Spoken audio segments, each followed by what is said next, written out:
Welcome back to the Deep Dive podcast, where we, explore the psychology behind property wealth. You know, why mindset can make or break million-dollar decisions. Yeah, it's super intriguing how investors not only crunch numbers, but also battle internal mental traps, right?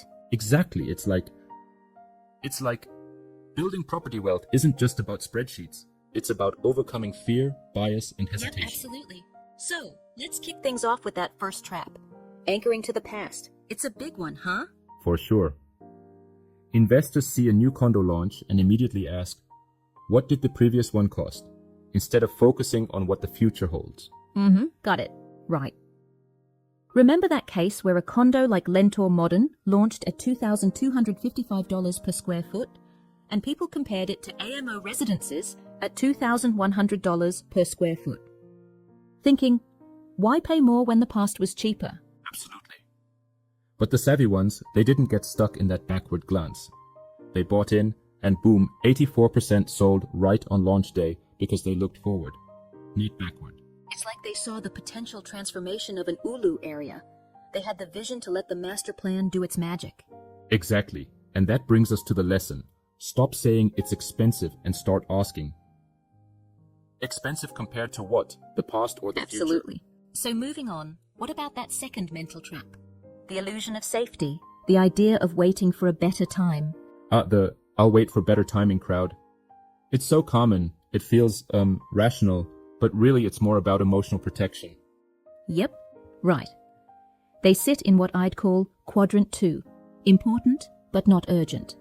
They read, they plan, they overthink, and meanwhile, property prices are quietly rising by 30 to 40%. Exactly. The winners are the ones who act in uncertainty, using that uncertainty as the actual discount factor. That's the genius behind it. It's interesting, isn't it?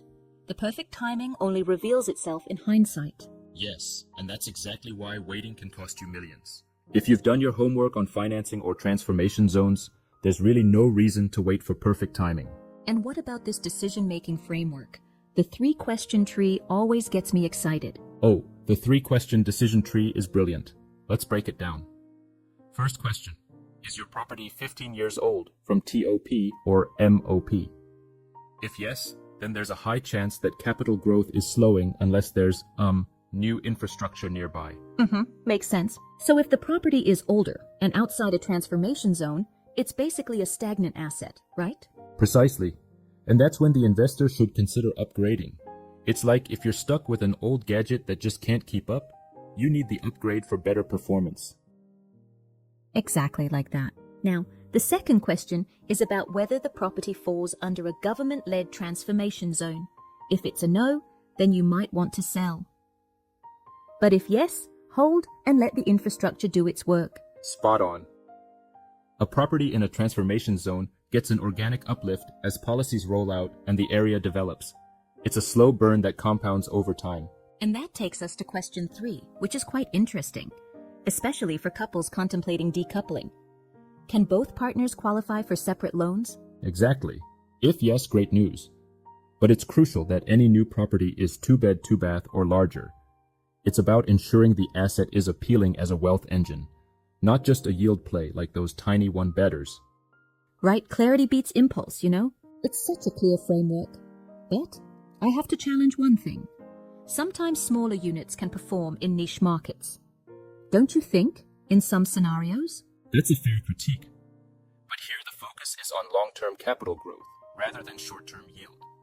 Sure, 1-bedders may have a market, but they rarely build that kind of wealth momentum that families desire. I see your point. And speaking of long-term, patience is the final piece of the puzzle, isn't it?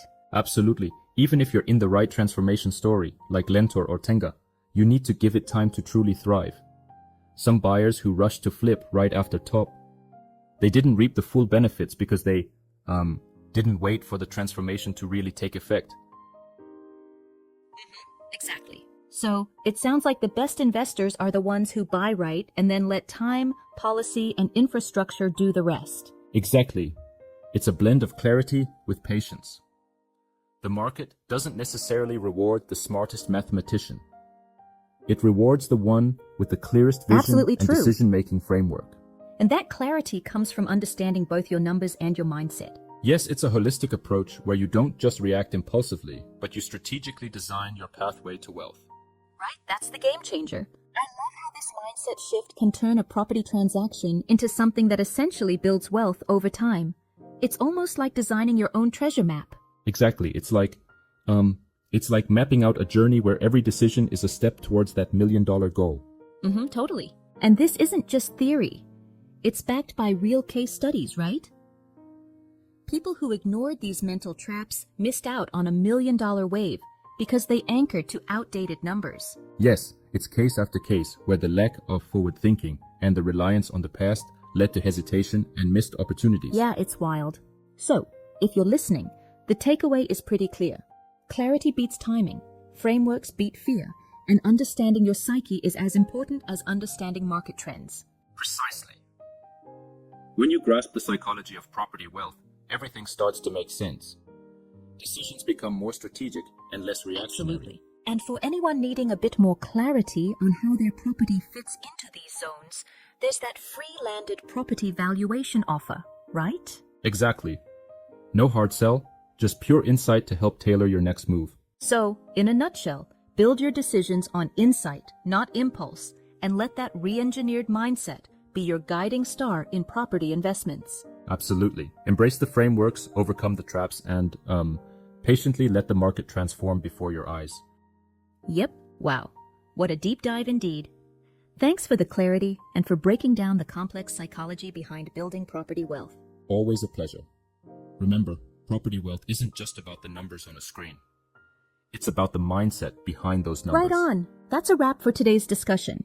Stay strategic, stay informed, and keep your eyes on the future rather than the past. Exactly. Until next time, keep designing your wealth with clarity and purpose.